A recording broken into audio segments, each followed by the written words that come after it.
Here, he's joining us. We're going to talk college football. Yes. It's the first time you guys have been on a podcast together? Yeah, ever. A lot of respect for this guy, yeah. Likewise, man, likewise. College football. I'm going to let you guys carry this. I'm just going to be the point guard, set you up. I'm going to be like Reed Shepherd in the G League, just running fast breaks and raining threes. We have Joel's 5 favorite things for college football. Before we do that, Notre Dame, Ohio State. Every person I know who gambles on college football is like, just throw Ohio State in a parlay. It's a wrap. They're too big. They're bigger. They're better. Like this is done. They were the 8th seed this year. Yeah. Is this done? Does Notre Dame? Is there nobody believes in this case? I think Notre Dame probably has a lot of bulletin board material. People are on Ohio State like crazy. They have a ridiculously talented roster, and they're peaking at the right time, right? However, despite all of the animus between LSU fans and Notre Dame fans online, I am not ready to say that Freeman and his staff up there in South Bend are not going to find a way to make this game competitive and not have a chance to win this game in the fourth quarter. I think that they will. What do you think, Joel? I definitely think it's going to be closer than people think. But at the end of the day, your limitations are your limitations. Notre Dame can't pass, right? Like, they can't pass the ball. And I feel like that's going to be a real problem in a game where, the thing about Ohio State, we'll get into it in the list later, but somebody's supposed to slip free, right? Like Travion, Quinshawn, Jeremiah, Emeka, Carnell, somebody is going to bust loose. And like Notre Dame is going to have to do something other than put together a 13-play, 72-yard drive to keep up. And I just think eventually after a while that takes a toll and they'll kind of fall behind. But I agree with Van that it's going to be much closer and they're going to be a tougher out for Ohio State than people think. So I think what happened with me with Notre Dame was the last game, I think there were a lot of questions answered. Now, we could talk about Penn State and some of the limitations that Penn State has, particularly the explosiveness that they lack in their downfield passing game.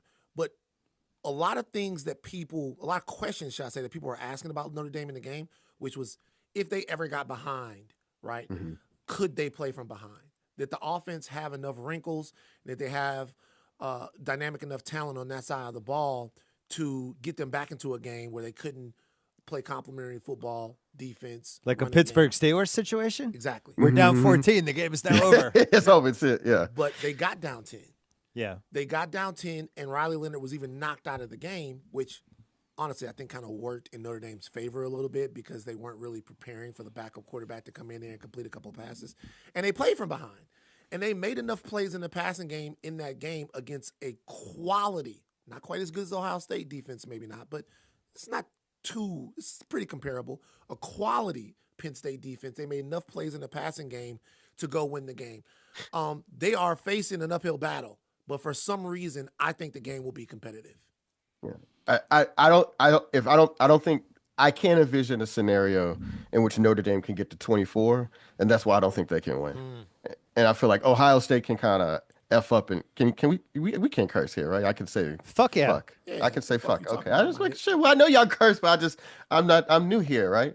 All right. Well, I think Ohio State can fuck around and get 24. Like, I mean, you know, they can just luck up into a couple, like you hit Jeremiah deep, you know, a drive or whatever. And Notre Dame, again, better than people that think they're going to be, but I don't think they can get to 24. All right, 2 follow-up questions off this. One, Ohio State was ranked 8th heading into the playoffs. So a year ago, they're not in the playoffs. Yeah. So now they're heavily favored to win the title. So what does that mean, big picture? Were we just doing this wrong the last 20 years? Do we have to go back and go through all the times when maybe the wrong team won? No, because I don't think that Ohio State necessarily deserves to be the national champion. Like by the standards of the champions that have come before them, they are a failure. They didn't beat their biggest rival. They didn't win their conference championship. So that they win, like it redeems like the fuck ups they had earlier in the season, but I don't think it means that they deserve to have been in the playoffs. Like it's just a circumstance of history that they're in the playoffs. But I don't, you know, like they're the best team, but they didn't live up to that during the year. And if they didn't make the playoffs, I don't think anybody would have lost any sleep over it. Counter, they lost 2 games by 4 points. Yeah, but I mean, we'll talk about it. But like, I mean, had you watched Michigan play this year? Yeah, I watched that game, and it was the announcers were shocked as it was happening. I mean, yeah. What's your take? So I think the dynamic, it depends on which version of college football that you believe in. So if you believe the traditional college football sort of way of doing things that I was brought up on, and I'm sure Joel's brought up on too, which was the most deserving team won the national championship after a full body of work was examined, then Ohio State's not there. But what I think they were trying to move to by expanding the playoff was to see if they could get to a situation where the best team wins the national championship, and that's on the field. And that means that if you slip up a couple of Saturdays, right, it doesn't matter, because if you have the best roster and you're playing the best at the right time, then you get a chance to prove it on the field. Right. So like that Michigan loss in the old system is catastrophic for them. Oh, well, it's over. It's like one of the worst losses in the history of Ohio State. Well, now it's not. It's the worst loss that I can remember in that rivalry, but let's not even talk about Ohio State. Let's talk about Notre Dame that lost at home to Northern Illinois. Right? So that is a disqualifying loss in most iterations of the old way of doing college football. It is not in this particular day. So is that better or worse? I mean, I guess it kind of depends on what you think. I wrote about this for TheRinger.com. I know you did. What I would say is that if college football fans can sort of disabuse themselves of, like, as Van said, the most deserving notion, and it's like, well, NFL fans, when Brady and the Bucks won the Super Bowl, I mean, I don't know if anybody thought they were clearly the most deserving team or anything like that, but they won. They were the champion. And so, like, NFL fans accept that. And it's going to be like Washington with Jaden Daniels when he wins the Super Bowl in 3 weeks. Or it'll be like when a 9-17 beat an undefeated. I didn't want to. Well, I was trying to be nice. Also like that. I blocked that out. I don't even remember that happening. Is that the Patriots? All right. Sorry, Joel. Go ahead. But I'm with you on that. So if it's going to be like that, then, and we're going to become college fans, become NFL fans, I'll be like, all right, that happens to be the champion this year. But I guess as an older dude, I kind of like every game, you know, like that loss in Michigan should count for something. Like it should be. Now, in this way, it just made Ohio State mad. But it used to be that, oh man, like that the whole program crumbles. Ryan Day has to go away. Caleb Downs is back in the portal, all that kind of stuff. There's a cultural question in Columbus right now too with my Ohio State fans, and the question is, it sounds stupid to people who don't understand college football and don't understand the rivalry. Yeah. But it's a question that's very much on the mind of people up there. And the question is, would you rather beat Michigan or would you rather win a national championship? Yeah, now, the answer seems obvious. There's no Ohio State fan right now on the precipice of winning a national championship that's going to say, oh, man, like, blah, blah, blah, blah, like, this doesn't matter as much. But then, the day after the Michigan loss, the week after the Michigan loss, like, when they were talking about Ryan Day, the way that they were talking about Ryan Day, they'd be lying to you if they'd have told you right now that that wasn't a soul-crushing moment, that not even a national championship could completely repair and heal. Right. I think that there's still questions, even if he wins the national championship, is this the right guy? Like, is this the right guy? That's hilarious, though. Yeah. He's lost to Michigan 4 times in a row. Like, Bill, are you familiar with the Bayou Classic? I brought this up on Russillo's podcast. Shout out to Riggs. But the Bayou Classic, at Southern University, rest in peace, Dad, like, they would rather beat Grambling than win the SWAC. That's a no-brainer. Like, it's a one-game Super Bowl that means everything from some people that are traveling from up north in Louisiana down to New Orleans, us making a shorter drive, and it's all on the line right there. And that's just the way college football is. And if you ever get to a point where Ohio State fans will care even a scintilla less about beating Michigan, you've lost the whole sport. Notre Dame. Can you walk me through the relationship Notre Dame has now in 2025 with America? Because I know what it meant in the 70s and 80s. To me, it felt like the biggest school on the planet forever. And then all of a sudden it wasn't. And then it came back. And now where are we in 2025? I mean, I think it's still probably person for person. It probably is the program that your grandmother is most likely to recognize, right? Right. It does have that, and it no longer has the cachet. I mean, there was a time that this large Catholic, wealthy university, own network. It had all these advantages over everybody else. Well, we all know that that's not even true. They lost a coach to LSU. Like, we're not in, no disrespect, Van, but LSU is not Bama. It's not Texas. It's not Ohio State. This is like shots fired. No, I'm just saying. Jesus. When I grew up, LSU was a 7-5 ass program. It was 7-4 ass program. God. Like before Kevin Falk went there. I'm gonna get hit by a bullet. Okay. Before Kevin Falk went to LSU, and then definitely before Nick Saban got there, they were like, if Texas A&M beat or lost to LSU, I'd be like, man, what happened to Texas A&M? So this is bullshit. So it is, because LSU was down in the 90s. That's for sure. LSU won the SEC a couple of times in the 80s, which was a hell of a time to win the SEC.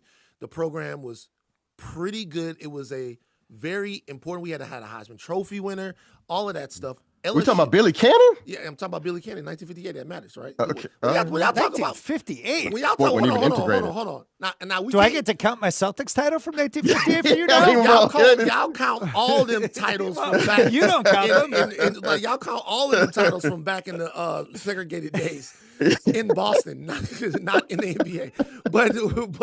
But what I'm saying is, LSU, when we came into college football, was down in the 90s. And the reason why the program was down, I'm not about to do a whole LSU defense, it's because a lot of the best players from Louisiana were escaping. Warwick Dunn didn't go to LSU. Cordell Stewart didn't go to LSU.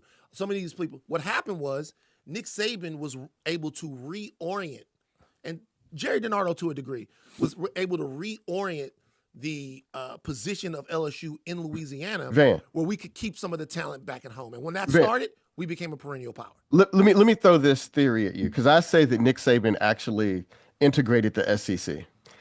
Like, the way that he recruited at LSU, if you look at in the recruiting rankings over those years, starting from 98 when Saban gets there, every year, the SEC school, LSU starts creeping up the recruiting rankings, and then slowly but surely, and certainly by the time he goes to Alabama, all the other schools start to catch up, and they're like, oh yeah, I guess we need to recruit these guys, because it used to be there was a lot of reticence. Even in Texas, there was some reticence that the University of Texas, they didn't really recruit include the guys out of the urban centers like Dallas, Houston. Those guys went to Florida State. They went to, Michigan or whatever. They didn't go to Texas. And then like something happened in the late 90s, early 2000s. And I said, like, Nick Saban, for me, like when I look back at what he did, I felt like he integrated the SEC in a way, right? And I think that's what was the inflection point for LSU. But prior to that, come on, man, you know what y'all were. No, in the 90s, y'all were Texas Tech. Come on. I didn't realize Billy maybe not Cannon. Texas Tech. I forgot Maybe about not Billy Texas Cannon's Tech. Maybe not Texas Tech. Billy Cannon's. You know what really happened? Shaq went to LSU. Huh? Shaq went- Everybody's. What? No, go Shaq ahead. went to No. LSU and it bankrupted the whole school for like 10 years. They're what still paying happened him. was He's still getting Dale checks. Brown. They hired Dale a Brown, guy. man. This is a cautionary tale for any college program. They hired a guy named Curly Hallman. No. For most programs, Never trust a Curly. And by the Yes, way, that's we're talking about respectable. Bama. It's so interesting that people go, LSU is not Bama. Bama was down Right. for 10 years too. Bama was down, super down. We were kicking Bama's ass every single year until Saban comes to Bama. The first year Saban was at Bama, Bama loses to Hey, man. UL Monroe. So what I'm saying is any program out there, right? You look at when Bobby Bowden leaves Florida State, what Florida State has to go through until Jimbo Fisher gets there. You look at Texas and Mac Brown. Texas is just getting back. It doesn't matter what color your blood is in college football. If it's blue, if it's red, whatever it is, you are one bad coaching hire. Yeah. One bad coaching hire. When we were coming up, Nebraska was an unquestionable blue blood, right? Tommy Frazier, Lawrence Phillips, all of these guys haven't been nationally relevant since. Colorado, you're one bad hire, two maybe at the most, from being in a situation you don't want to be in. I wasn't saying LSU was Indiana. I'm saying that y'all would not Notre Dame. No, Y'all we would weren't- not. we weren't y'all Notre would Dame, nobody ever Joe, thought don't about apologize LSU. to him. You were Yeah. right. Yeah, nobody thought of Exactly. LSU as like this great blue blood program. It's Like not it was a about- good, solid program. It's a good, solid program, but what I'm saying is that if you are a program and you represent a culture where football is very important, like it is in Louisiana, it's like live or die in Louisiana. It is, whether it's LSU, Southern, high school, whatever. You're actually one coaching hire away from being able to.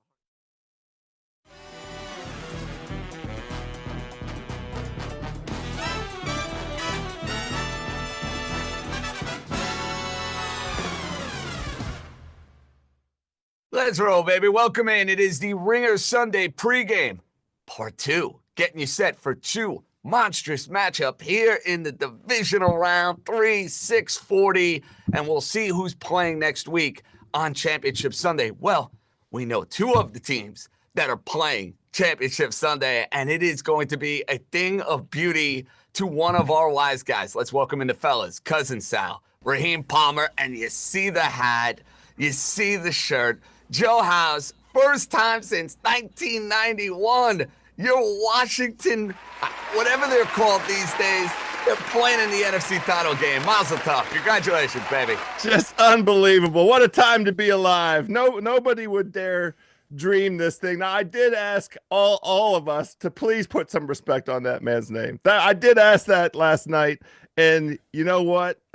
He deserved it. Now, I don't know if this team, you would say, it was a nobody believed in us team. It's not a team of plucky upstarts when you have a guy that is, trying to create a resume in his first year that makes him the greatest rookie quarterback in the history of the game. I'm not sure if you could say that's a nobody believes in us situation, but I will say that team, under those circumstances, going into that hostile environment, extremely hostile environment, and quieting everybody down, it was a thing of beauty. Now, I was, throughout the course of the game, highly anxious. There were very, very many inflection points. I mean, I think they had over 600 yards combined offense in that first half, and I did not know what to do with myself. I mean, I was doing some eating, that was for sure. There was plenty of sure there was. Okay, yeah. So that's. I mean, how are you in one piece after eating this is my question. Well, and we haven't even touched on what I drank, but we're not going to go in that direction. I will say, speaking of drinks, I am here with you guys, putting forth my very best effort. We are in what I'll call recovery mode. This is Pedialyte, vitamin C, psyllium husk, and cocaine. So I'm here. What? I'm here for you guys. But so the bottom line is, house is in one piece. The Commanders are going to the NFC title game, and we are still able to do a show with the four of us. So that in and of itself is an upset and a big win for today, you know? Absolutely. Literally the big win. In true wise guys fashion. I mean, this is how we show up. JJ, you're going to learn a lot Raheem, about Pedialyte in the upcoming months with a baby on the way, but we got baby house here. Thanks. You're already preparing me, Sal. I appreciate that. You're already getting me set. Maybe I'm going to have a youngster root for the Washington Commanders. I mean, maybe that's a thing of beauty, that jacket, by the way. That is a thing of beauty, if I say so myself. Raheem, you should have gotten your team total over, by the way, for what it's worth. And when we think about this game in a nutshell, don't get me wrong. Washington was brilliant. Daniels was brilliant. They did an unbelievable job on fourth down. But Detroit turning the football over multiple times. The Jared Goff pick six. The Jared Goff pick at the end of the half. Jamison Williams throwing a pass. Raheem, you make mistakes like that. That's how you go as a 1 seed, as a 9.5-point favorite, and lose the game outright. Yeah, I mean, teams who lose the turnover battle, they lose 70% of the time. But when you lose the turnover battle 5-0, you don't even have a shot. And, I thought this game was going to be decided by fourth down variance, and in some ways it was. But ultimately, it came down to the turnovers. But even though we didn't get our team total on the Detroit Lions, I was very happy to hit my oh my God bet on the Washington Commanders -3.5 plus 600. That's the way to do I cashed that. House is really happy. I think the wise guys are really happy, and we're going to continue to bring in the cash this weekend. Well, that's the idea. And yeah, the OMG bets for that particular game were great. And Sal, let's be honest, aside from David Montgomery, any prop in Lions Commanders, if you played an under, it was going up in flames. And I don't know if you felt this way. I'm watching this game, second half. The minute Washington basically goes at will and scores, and it's the Jaden Daniels show, and I'm seeing Goff all out of sorts, and Ben Johnson panicking, having his receiver throw the ball. I never got the sense in that second half, Sal, the Lions were going to find a way. I really didn't. No, and you brought up a good point. Like, if you're looking for positive results, same game parlay yesterday, if you did a bunch of them and didn't hit one, maybe you should get out of the business altogether. I know I did. I did well. We gave out plus 280s, plus 800s, and I still lost money because of that damn Lions on a money line parlay, which I didn't deserve to win, but I warned everybody. The gambling gods have given us too much. But you're right, JJ. It's weird that Washington didn't score in the third quarter. They scored, I think, the first play of the fourth quarter was that 12 men on the field thing. But they had it in hand. Jaden Daniels was just so damn cool. And really, the worst bet maybe of the year was Jaden Daniels for me to throw an interception. Not even close. You see guys get lucky, throw three balls that they could have been intercepted. No, not even a whiff of that. He was so damn cool in the pocket. Well, let's get into those X's and O's a little bit quickly, because the play of the game really was that fourth down, the Washington possession immediately after the Lions, after the second half, took the ball down the field and scored a touchdown. They cut it to a field goal, and Washington, in its fashion, went down on its own methodical drive, had a 4th and 2 inside the 5-yard line, and Detroit ended up with 12 men on the field. Now, this was the pathway for Washington to have a chance in this game, which was mistakes by Detroit, and that's an uncharacteristic mistake. You're a home team. You're not supposed to be doing that. Detroit scored 3 more points for the rest of that game. Washington went in, scored that touchdown, make it 38-28. One more field goal for Detroit the whole rest of that game. That really was the play of the game. I think the underrated aspect is I think Jared Goff was concussed after that hit. Because he played like he was concussed, to be honest with you, Raheem. The way he played, 4 interceptions, it's not outrageous. It's not outlandish. Can't fight you on that. And listen, going to be a long off season for Jared Goff, Dan Campbell. I don't know about Ben Johnson and Aaron Glenn because they're going to find themselves head coaches somewhere else. But if you're in Detroit, the year you had 1 seed, home field throughout, and you can't make it to Championship Sunday, you got to wonder if that Lion group ever finds their way to to the Super Bowl as currently constructed. But how about that's a the story for NFC another North, day. JJ? 29-4 outside the division, and then 0-3 in the playoffs. Very reminiscent of the SEC. We're going to see college tomorrow, the championship, but pretty wild that those three teams bowed out like they did. Yikes across the board. Raheem, we had some drama between Kansas City and Houston, and despite the fact that the game was close, there was never a moment for me where I felt like Houston was going to win the game. Even when they scored a touchdown and missed the extra point, it's Kansas City. We know they find ways to win, but the drama in this game at the end of it, after a shanked missed field goal, it really all came down to, Mr. Raheem Palmer, what number you got between Kansas City and Houston as Andy Reid's taking kneel downs. He has his punter run in the end zone to take a safety, and it's like, well, if you had 8.5, you lost. If you had 9, you pushed. If you got 9.5, which was the closing line on FanDuel, you won outright. I mean, talk about a wide range of emotions, Raheem. I mean, absolutely insane. And you go from possibly covering if they make that field goal to a blocked field goal, and then when you have, the safety,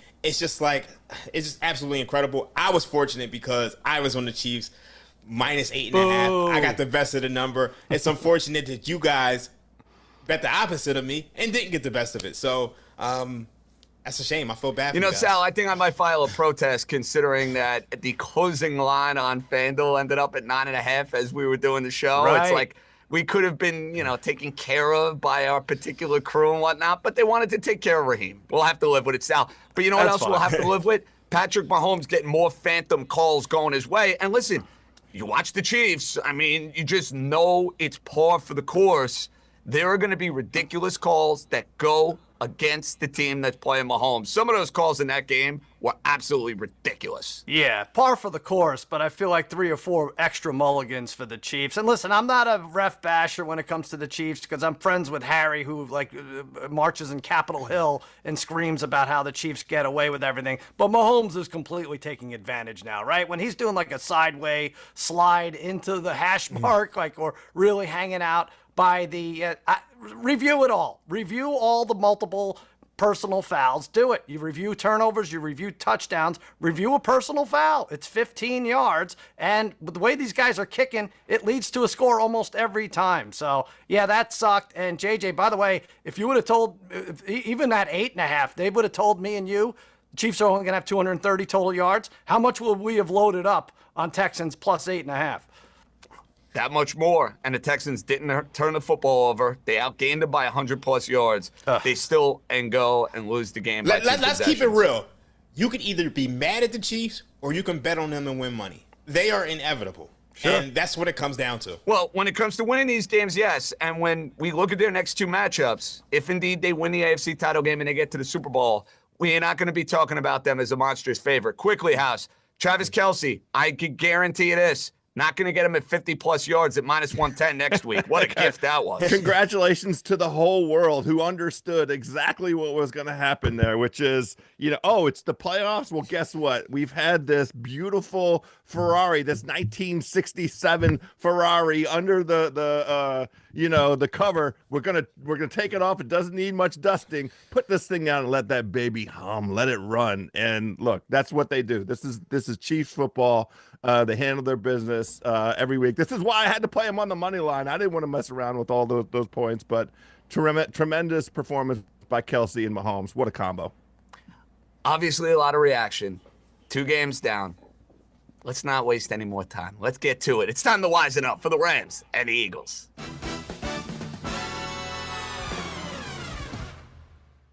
All right, we're talking about a treacherous weather forecast in Philadelphia. I know snow is making its way up the East Coast. Might be hitting your house. It's going to hit Philadelphia. It's going to hit New York. Sal, we'll start with you. Big number now. Rams short week. Philadelphia at home. Philadelphia smoked the LA Rams in LA back in November. How you feeling about this game?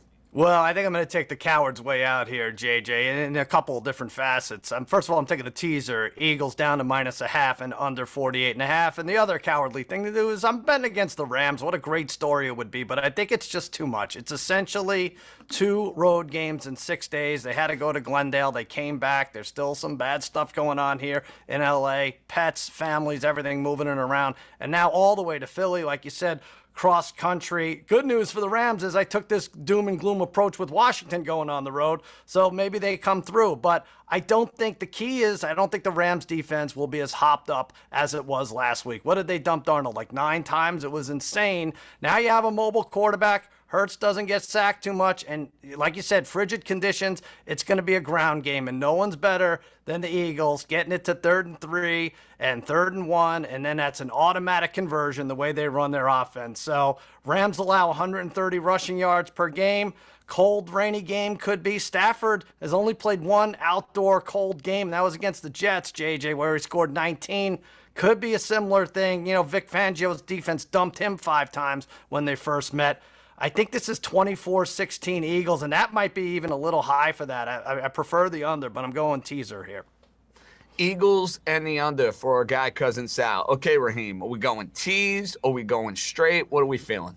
Okay, we're going to run back the greatest hits. Last week, we had the Eagles first half under. We're going to do it again. We're going to go with the Eagles-Rams first half under 21.5. This was 22.5 about an hour ago, but it keeps getting bet down. You look at the Philadelphia Eagles. They've come out sluggish all season long, averaging 3.5 points in the first quarter, 12.5 points for the first half. Last week, they only had 3 first half points on offense. I mean, obviously, they had that short field, which gave them another 7, but I only think they only really got 3 points. And then you look at the Rams, they also struggled to score in the first half. You're talking about a team that has only 3 first half touchdowns the entire year. Yes, the entire year. 2 of them came against the New England Patriots, who stink on defense, and then the other one, they had a short field against the New York Jets. So this team really can't score. I mean, you're talking about a Rams team that's averaging 2.5 points in the first quarter and 9.5 points for the first half. And then more importantly, I don't think the Rams are going to score at all in this game because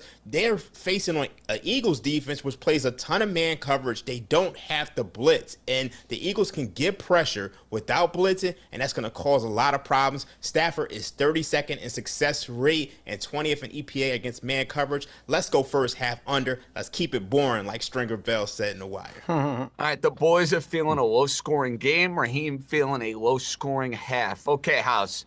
The commies were very good to you yesterday. The tease with the Kansas City game was very good to you yesterday. What do you have in store for Sunday? Yeah, I'm going to pick up on this idea of keeping it boring, and I am on the Eagles -6.5. I'm fine if it goes to 7. Anything from 7 down with this Eagles team. And consider the situation we're in here. We have another defense whose best and most recent performance, like what we saw coming into that Lions-Washington matchup, the Lions handled the Vikings, and we said, oh, maybe the Lions defense, look at this. The same thing is potentially true here. That's the trap with this Rams defense. Great performance against the Vikings, in a controlled environment. It's a whole nother deal. These Eagles, they beat the pants off of the Rams back in November, ran all over them, 45 runs for 314 yards. But the key is the scoring drives. 8 plays, 10 plays, 10 plays, 12 plays, 12 plays. They just controlled the clock and ran the football down the Rams' throat. The same thing in this game last year. The Eagles last year in L.A. won 23-14, 38 minutes of possession, 39 rushes in that game. Rams against top 10 rushing attacks, if you're using DVOA as your measure. 2 and 4, they allowed over 28 points. 5 of their top 6 points allowed. This is from my guy Brandon Anderson at the Action Network. Allowed at least 24 points in all but one of those. This is just a thing where the Eagles can do exactly what the Rams don't have an answer for. And so this is a place where I'm fully comfortable laying the points with my guys, the Eagles. Joe House, you make the case for the Philadelphia Eagles. I understand most of you watching are going to look at this matchup. You're going to see the game that was played earlier in November, and you're going to say, well, it's Eagles, Eagles, Eagles. Not so fast, my friends. I get the better coach, a Super Bowl winning Sean McVay, the future Hall of Famer Matthew Stafford and 6.5 points with a battle-tested, resurgent Rams team that to me is playing much better football than they were earlier in the year. I understand they have offensive struggles. They also have 2 wide receivers in slippery, treacherous conditions that, dare I say, can make a man miss. I'm going to take those 6.5 points against an Eagle offense that from a passing attack has struggled mightily. Jalen Hurts has not played big-time playoff football outside of the Super Bowl against the Kansas City Chiefs. I think this is a game, ladies and gentlemen, boys and girls, and I throw in the narrative factor of the Rams playing for the city of Los Angeles. I'm taking 6.5 here. This will be tough. This will be hard fought. I do not sense the fact in the least bit that this game is going to be a blowout. I love that everybody's on the Eagles here. Sorry, House, I'm going against you. Give me the Rams and McVay and Stafford to make this a game. Sal, come on now. I'm getting McVay. I'm getting Stafford. Let's go here. I wouldn't mind losing this, honestly, to be honest. But I don't want to cover and not win. If the Rams are going to do it, if they're going to do it. And by the way, if the Rams win, Joe House is coming to L.A., Washington. I was going to say, are we rescheduling our Championship Sunday viewing party out for House with the Rams and the Commanders? Bring it out. You coming, House? Yeah, if it ends up in L.A., that's a reason to root for L.A. I just don't think that they have the horses up front. And I understand your point, JJ. It's a very compelling case about especially the coaching mismatch, but I don't think they can outcoach the what Philadelphia has in the trenches. Well, I think a Rams win is correlated with a poor Jalen Hurts performance. 100%. So 100%, Raheem. I totally agree. If Jalen Hurts is on his game here, and you're talking about 225, 250 plus passing yards, advantage Philadelphia. But we'll see if Jalen Hurts can throw the football in the snow. Yeah, I think you need to be looking at Jalen Hurts props. Maybe Jalen Hurts interception, obviously under yards. If you're going to look at Jalen Hurts' 3 playoff wins, though, JJ. Probably averages about 140 passing yards. So there's a thin margin of what he needs to do. They don't ask him to do a lot with his arm. His freaking receivers are reading on the sideline. Doesn't seem to matter. That means the other team's got to push the envelope, push the limit, though. Our guy, Jomi, he's got a guest pick. Jomi, what are you feeling here? What's the mood? As you know who it be, Jomi. I'm back again, and I got kind of a hot take. I like the Rams today. I know. It sounds crazy. The Eagles are one of the best teams of football. But I don't know something about Sean McVay leading the troops in the Philly, getting it done. It just speaks to my soul. So I got the Rams money line. Also, it's going to be icy. It's going to be snowy. Kyron Williams, anytime touchdown scorer. That's basically a lock.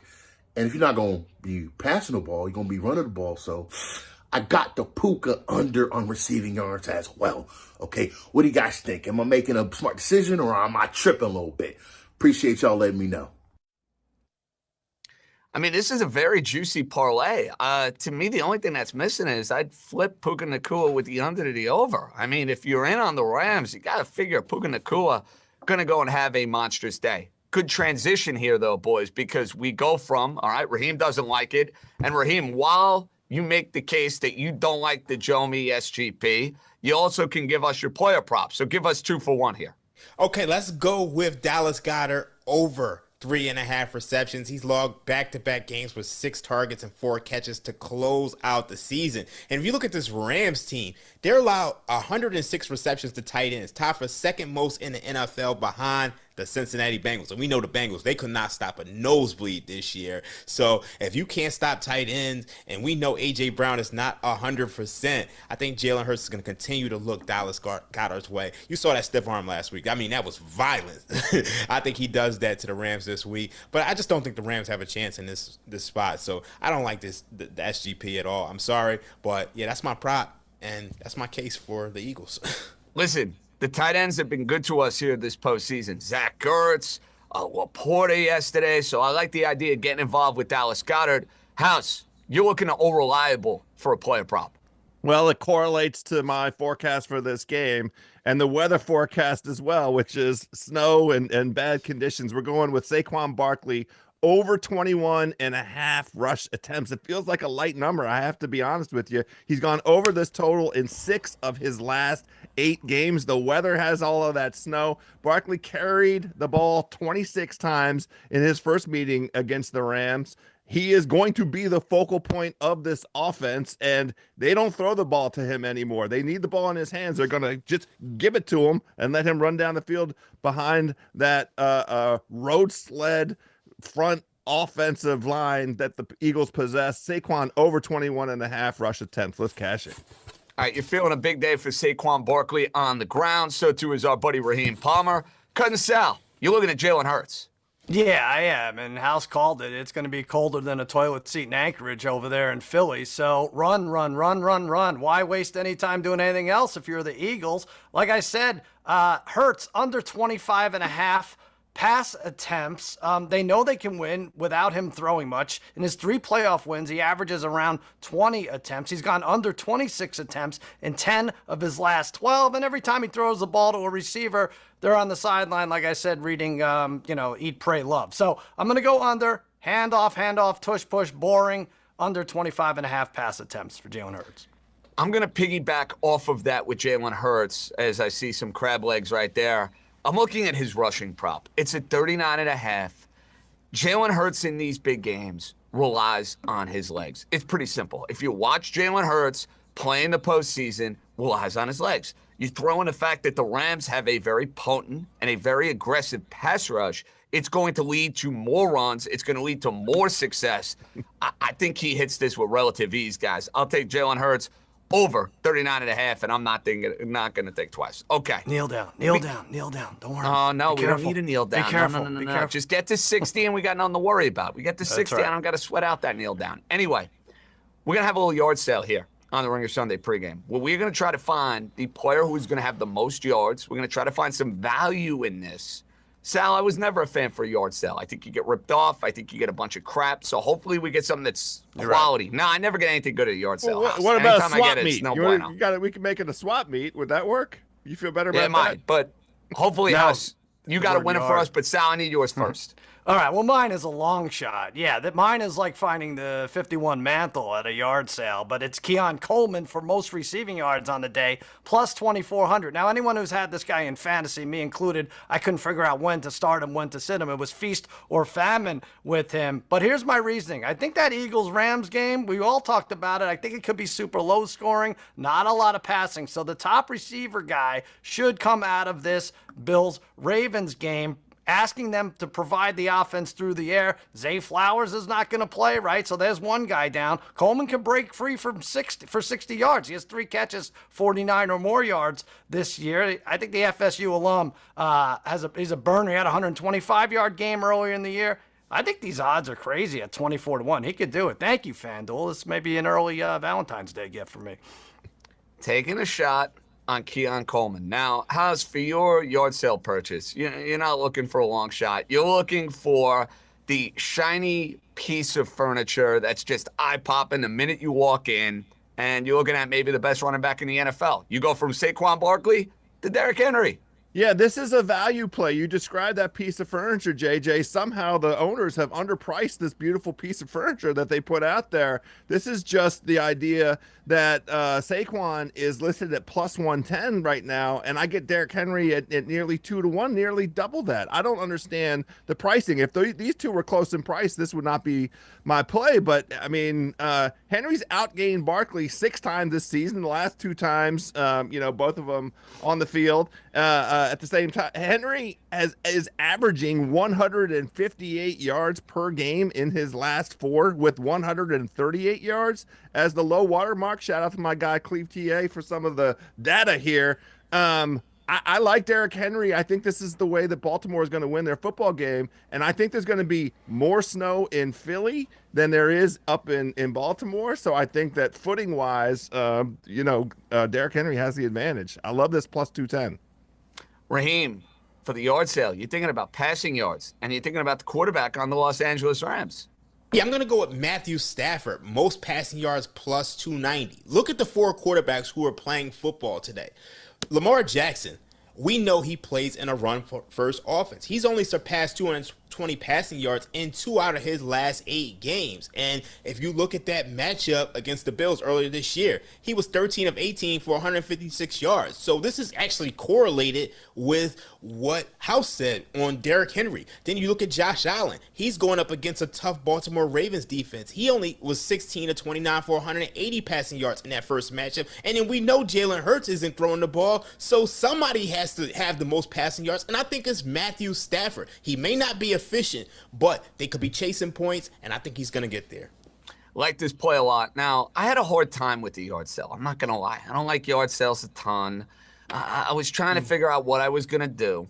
And I understand your point about Jalen Hurts, Raheem, and I'm not necessarily sold that he's going to have a monstrous game. But I do know this.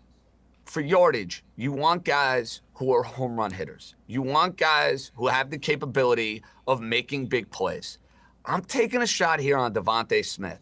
I'm taking a shot that he's going to have the most receiving yards, that he's going to hit a couple of home runs, that he might have a couple of Ram defenders fall down. And if we're talking about Josh Allen running a ton, if we're talking about Lamar Jackson running a ton, maybe there's more passing in the Ram-Eagle game than you think.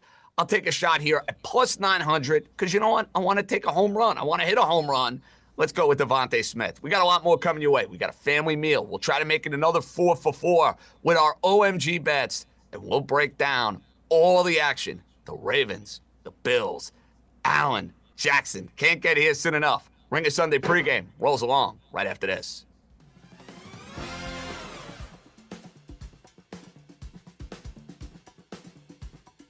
Eagles-Rams has more manifesto rules attached to it than any playoff game I can ever remember. Wow. It has red flags. It has come hither. This is good. It is all over the map, which is what I can imagine you're probably feeling with this Eagles game, right?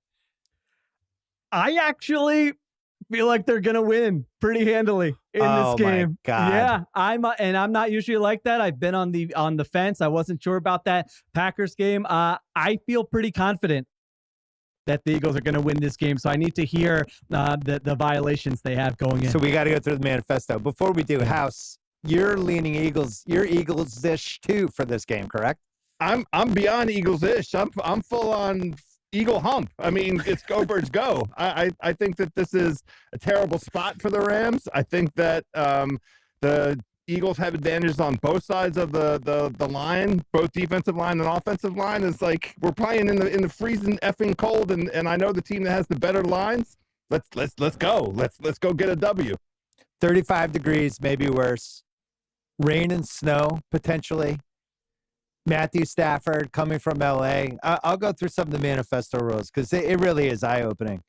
Rule number 1, beware of the looked a little too good the previous playoff round team. That couldn't be more Ramsey. Rule number 3, beware of the nobody believes in us team. Don't try to talk yourself into one either. I think the Rams are trying to, there's a nobody believes in us case.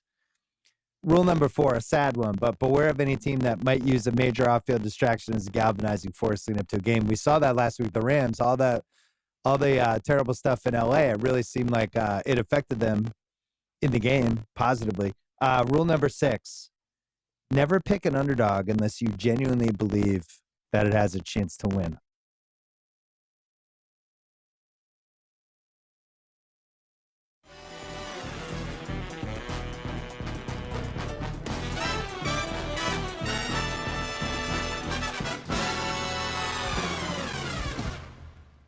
Welcome back to the Ringer Sunday pregame right here on FanDuel TV and YouTube. Wise guys ready to roll for part 2 of the divisional round. Cousin Sal, Raheem Palmer, John Jastremski, and a very giddy, a very jubilant Joe House after his commies as 9.5-point underdogs take down the Detroit Lions. We got YouTube comments. You want to get involved, you want to leave us a question, a comment, a complaint, praise, all of the above, feel free to do so. House, a lot of these are catered to you. Our buddy Grant is wondering, hey, I'm tuning in.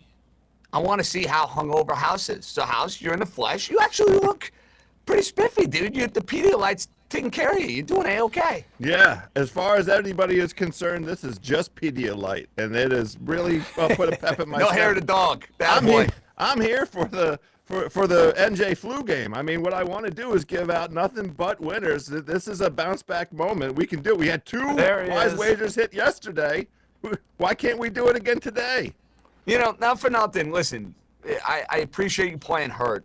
Sal, this is way more the equivalent of Joe House and David Wells than it is Joe House and Michael Jordan because, you know, David Wells threw down a couple of pops, then pitched the perfect game the next day, you know, hung out with the Saturday Night Live crew. You might have been hanging out with Chappelle House for all I know. I know you hang with the high rollers. So after a commies win, you made your way to New York, you saw Chappelle, you're at the Late Show, and now you're doing a show. You know, Sal, that's more up our guys' alley. Yeah. I think that's more accurate. Also, I would have loved the house blow into a breathalyzer, and we could bet on the BAC. Ooh, baby. Maybe we can get that for the next segment. Yeah. This next one comes from our buddy Adam. Saquon Barkley, 100-plus rushing yards. A.J. Brown, under 69.5 receiving yards. That's a minus 135. Raheem, I kind of like that. Yeah, I kind of like that as well. I mean, when I look at A.J. Brown, he hasn't been healthy, and we know the Eagles are going to run the ball, so I think that's a good wager. This one, Sal, I don't love. From Grant, he thinks Saquon 2+ touchdowns is free. With the way Jalen Hurts vultures those touchdowns, be careful, my friend, especially if you think it's going to be a low-scoring game.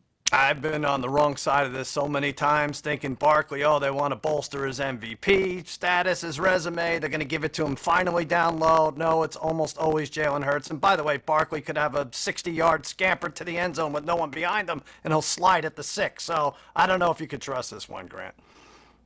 We got a lot more YouTube comments to get to. If you want to get in touch with the show, you know how to do so. Get rocking, get rolling. We go from there. We go from YouTube comments to the marquee Sunday late afternoon matchup, the game we've all been waiting to see. It's Josh Allen and the Bills. It's Lamar Jackson and Derrick Henry and the Ravens. Hey, boys, it's time to Wisen Up Part 2.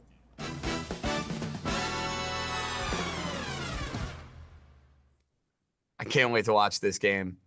Massive narratives on the line. The winner goes to Arrowhead Stadium to take on the Kansas City Chiefs. Oh, baby, let's go. Cousin Sal, we were united with the Houston Texans. Didn't go well. We were united with the Detroit Lions. Didn't go well. Are we going to be united in this game? We'll have to see. The floor is yours. What's your play? I don't think we're united here, and I've gone back and forth with this. So what does the regular season matchup mean towards this game? Who does it favor, right? The Ravens clobbered the Bills earlier in the year. I am going to, because it fits my narrative for this, I'm going to say it favors the Bills. A little bit of a chip, a giant ice chip on the Bills' shoulders, and to mention, they're an underdog at home, which is ridiculous, right? And there's not one, I don't care, these guys, you interview these players like, hey, did you know that you guys were an underdog? They could say no. They all know. The 53-man roster knows that they're an underdog, knows that they lost the first game, and knows that they've won 9 in a row at home. So I'm taking Buffalo minus 2.5. Yes, I'm adjusting it. This is Raheem style, plus 122, because I think they're going to win by a field goal or more. I think the Ravens offense specifically is a little fraudulent, all right? What they've done. They've beaten Pittsburgh twice. They beat the Browns. They beat the Texans when Houston only scored 2 in that Christmas nonsense game. So if they get out to a lead, the Bills do, Derrick Henry might not be as much of a factor. I know everybody loves it, but I think January Lamar has maybe a chance of showing up here. Bills get out to a lead. That should be the game plan. Zay Flowers being gone, tough frozen pill to swallow. Give me 30-17 Bills in this frigid Orchard Park. They win and go to the AFC Championship. I smell a rat, Sally boy. I smell a rat. I'm going the other way on this one. I'm all over the Baltimore Ravens because to me, the Buffalo Bills have a Derrick Henry problem.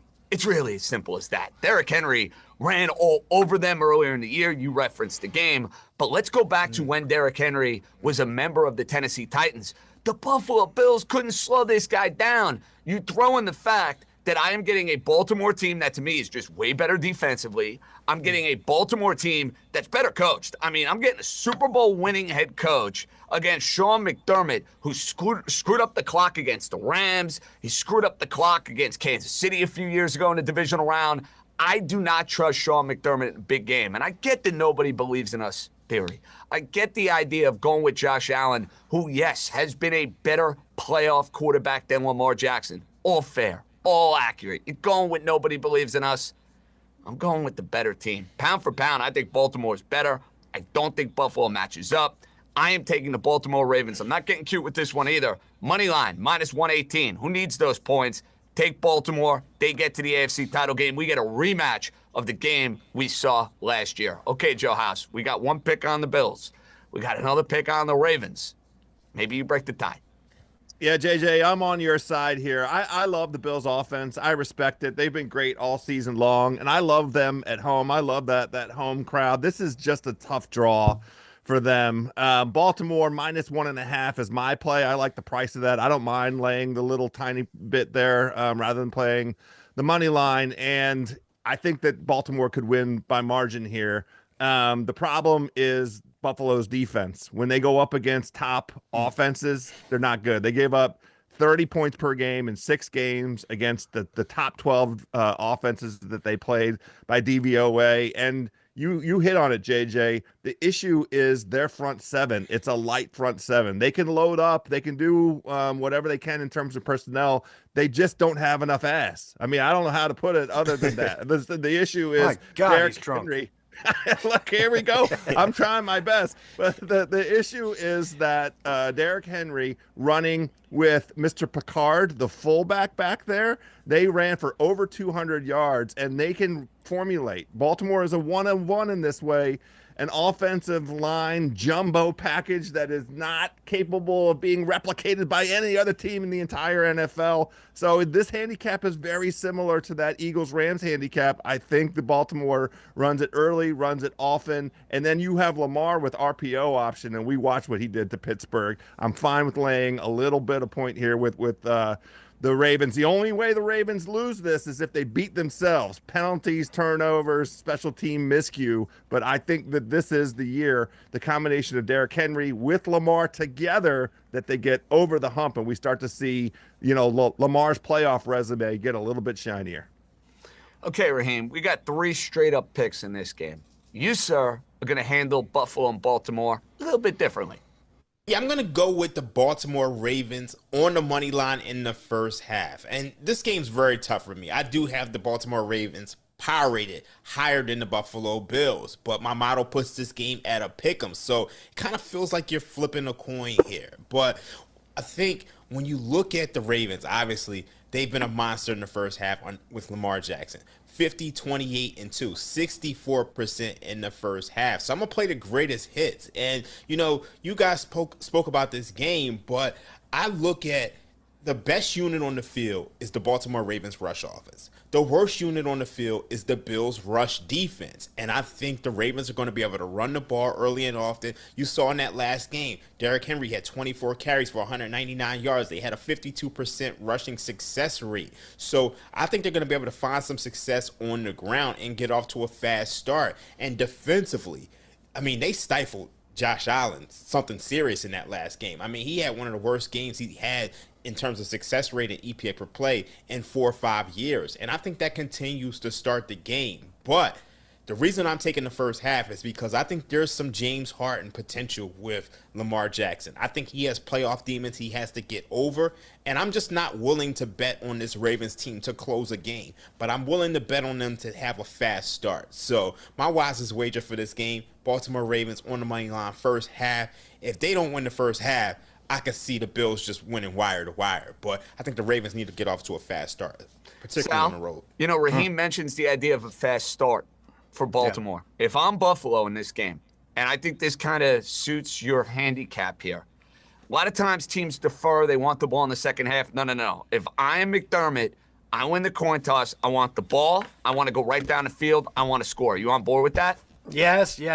I made a case for get up 10-0, and then we'll see what happens with Derrick Henry. Like 10, 13-0 at home, that crowd's going crazy. Listen, we saw it yesterday with the Lions. God bless the Commanders' house, but if Jared Goff doesn't fumble on 3rd and 1, and they're driving, they go up 14-3, that place goes bonkers. It's a whole different game. I kind of feel that way too, and I also think it's a little overstated how the Ravens are going to stop this Bills offense. Joe Brady's put an extra guy in the line of scrimmage 16% of the time. time, and it worked against Denver, who has, as far as pass rush efficiency, number one last week. They shut that down. So I think the Bills are going to be able to score, and I think you're right. Take the ball.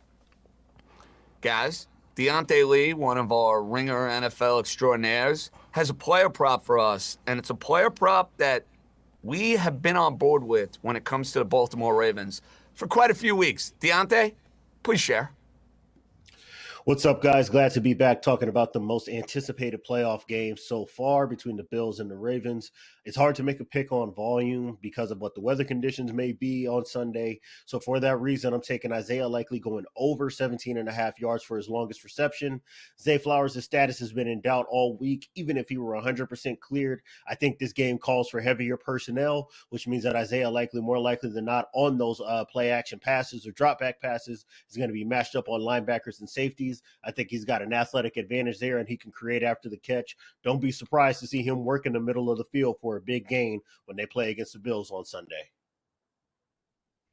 I absolutely love this, Deontay. We had Isaiah Likely last week. He was very good to us. And Raheem, rumor has it, you're going to play Deontay and Mr. Likely's suggestion perfectly, just in a little bit of a different way. So what's the player prop? Yeah, I'm going to go with Isaiah Likely over 37.5 receiving yards. I mean, you look at last week, he had three receptions for 53 yards.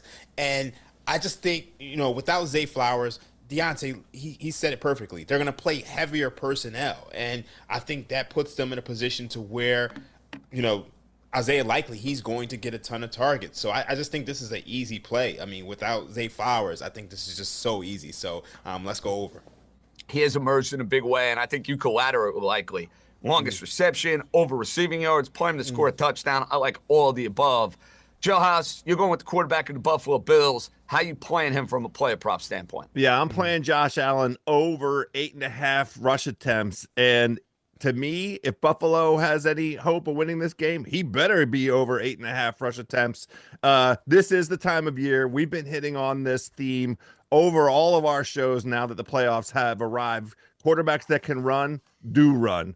He had 8 carries last week in the blowout win against Denver, and he did not have enough of the unscheduled, unscripted runs in the first matchup with Baltimore. So that is a way for them to try and exploit things. I do think he's going to be back to pass quite a bit. I do think that is the pathway for Buffalo to have success against this Baltimore offense. And so that's where you get these unscheduled, unscripted runs. And we're just asking for 9 attempts. This is part of the thing. They're not going to be able to run scripted runs as part of this offense. Josh Allen over 8.5. That's how they get it done. Sal, it's been very difficult all year to get a sense, to get a feel for who Josh Allen is going to throw the football to. They do not have that number one receiver like they've had in years past. Right. People thought it was going to be Dalton Kincaid. That didn't happen. Shakir has had moments. But you and I are playing Buffalo Bill receiver over props. We have 2 different guys. I think both can win. Make your case. Yeah, I think that's why we're getting good odds on these, right? Because he does spread it out so much. And here I go again with Keon Coleman. I know this is boring with the Keon Coleman. I'm going to lose a lot of money if Keon Coleman doesn't step it up today. 60-plus receiving yards, plus 400, JJ. Did you know, by the way, JJ, Keon Coleman is the son of beloved Syracuse and NBA star Derek Coleman? I don't even know if you knew that. Did you know that?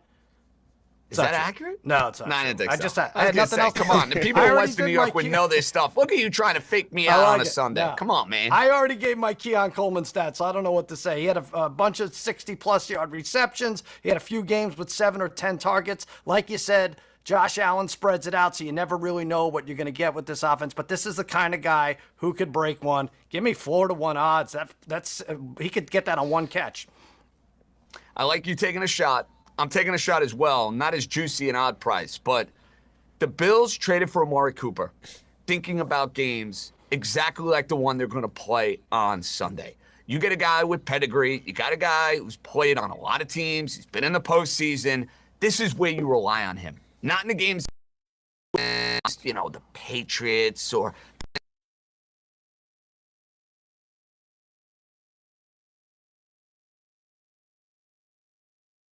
Cooper. All I got to do is get 25-plus receiving yards.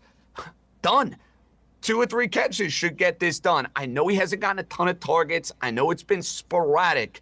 I think Josh Allen is going to rely on somebody who's been there and done that. I'll take Amari Cooper at plus 100 for 25 receiving yards. Okay, guys, we gave you 4 props for Ravens-Bills. But now it's time to get in the kitchen. We hit 4 for 4 with OMG. Can we hit 4 for 4 with a family meal? Let's do it for the Sunday of the divisional round.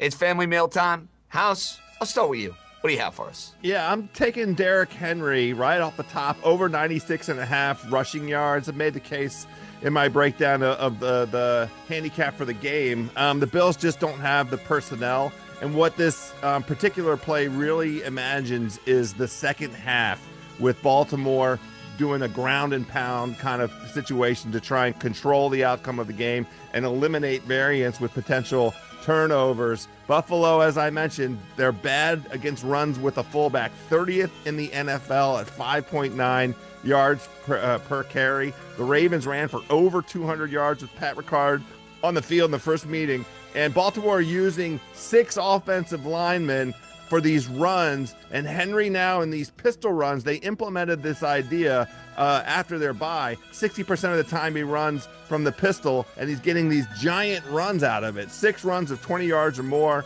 in 4 games. He had 4 runs of 25 or more yards in the first meeting against the Bills before they put this scheme in place. The Bills have that light front 7. I just love the idea of Mr. Henry going over 96.5 and easily over 100 today. I'm going to piggyback off of that, House, and I'm going to play it a little differently with Derrick Henry. He's going to be actively involved in this game plan across the board. And I know that Justice Hill has been the third down guy, and he's the guy that Lamar dumps it off to. But I think we have a first or a second down. Broken play, pocket collapses. Lamar maybe doesn't have a running lane, and he dumps it off to Derrick Henry. I'm getting a low reception total for yardage. All it takes is 1. I'm getting 7.5. I think Derrick Henry's going to find his way to at least 1 reception for 10 to 12 yards. I feel good about this one. I'm getting it at even money. Give me Derrick Henry over 7.5 receiving yards, and I think we take that to the bank. All right, Raheem, we were involved with Derrick Henry. You're looking at Lamar Jackson. Yeah, once again, I'm playing the greatest hits. I played this last week. I'm going to play it again until it loses. Lamar Jackson, over 55.5 rushing yards. Last week, we took him. Lamar had 15 rushes for 81 yards against the Steelers. You look at Lamar Jackson, he's had at least 63 rushing yards in 3 straight games and 5 out of his last 6. And we know what he does in the postseason. In 7 career postseason games, he's run for 54, 143, 136, 34, 100, 54, and 81 rushing yards. And every game has had at least 8 attempts. I think he's going to get 10 to 15 attempts, just like we saw last week. Let's go over and let's eat some Baltimore crab cakes. I love me some crab cakes. Some blue crabs, just sounds fantastic. Okay, Sal, 3 Raven props. You got to add that missing ingredient. Maybe it's a little Old Bay that's needed. You're taking it from Buffalo, New York, though, to complete the family meal, and you're looking at Josh Allen. That's right, and maybe mozzarella sticks aren't the pride and joy of Buffalo, but there's nothing better than that first bite into a mozzarella stick, and I'm taking it because I think Josh Allen is going to move the sticks all day, and as part of that, he will not throw an interception. Now, I predicted yesterday that Jaden Daniels would throw one. I'm saying Allen does not throw one, and I know you could get unlucky with a ball that bounces off a defender, or if you're getting sacked from behind, whatever, but Josh Allen, only 6 all year. None against the Ravens, by the way, in that first game in September, despite getting blown out. And none in the last 3 playoff games. 95 passes without a pick. Let's double dip those mozzarella sticks into a vat of marinara sauce and lock it up. Clean sheet for Josh Allen. Let's take a look at our family meal for part 2 of the divisional round. Cousin Sal told you that Josh Allen is not going to throw an interception. Joe House and I are rolling with Derrick Henry. We're going over 96.5 rushing yards. I'm going over 7.5 receiving yards. And then last but not least, to complete the family meal, Lamar Jackson. When in doubt, take his over for rushing yards at 55.5. And this one pays a little over 12 to 1. Cousin Sal, I just wish we parlayed our OMG bets together and we'd really be cooking going into this Sunday. Oh, I know. Did we even figure out what that is? That was one after another. OMG. We're going to have to rename it because I don't know that God has anything to do with it. We're just that good. It was all sorts of outrageous. Okay, we go from our family meal to our anytime touchdown where the four of us give you an anytime touchdown for one of the two games that are being played on Sunday. Raheem, I'll start with you. I'm going to go with Isaiah Likely, plus 330. I mean, he almost had one last week. He got it down to the 5, couldn't break it. So let's do it again. I mean, the Ravens have targeted Likely on 21% of his routes run. I think he's going to run a little bit more routes this week. So let's go with Isaiah Likely, plus 330, anytime touchdown. Oh, I really like that for Likely. Good value there. Somebody that Lamar Jackson can trust in the red zone. And, of course, looks like Zay Flowers not going to be able to give it a go. More opportunities for Likely. Okay, Cousin Sal, who's your anytime? I'm staying with my guy, James Cook, plus 105. I said last week he was one of, if not the most underrated offensive player in the league. You don't believe me? 19 total touchdowns this year, 18 in the regular season. He had one in the playoffs last week. He scored in 8 of his last 9, 11 of his 13. And I just don't understand why you get a plus number for James Cook when Derrick Henry is minus 210 and they had just as many touchdowns. Someone at FanDuel is asleep at the wheel. They're still counting all the money they made off the Lions money line parlays, but I'll take it. Let James cook plus 105 that he sniffs the end zone.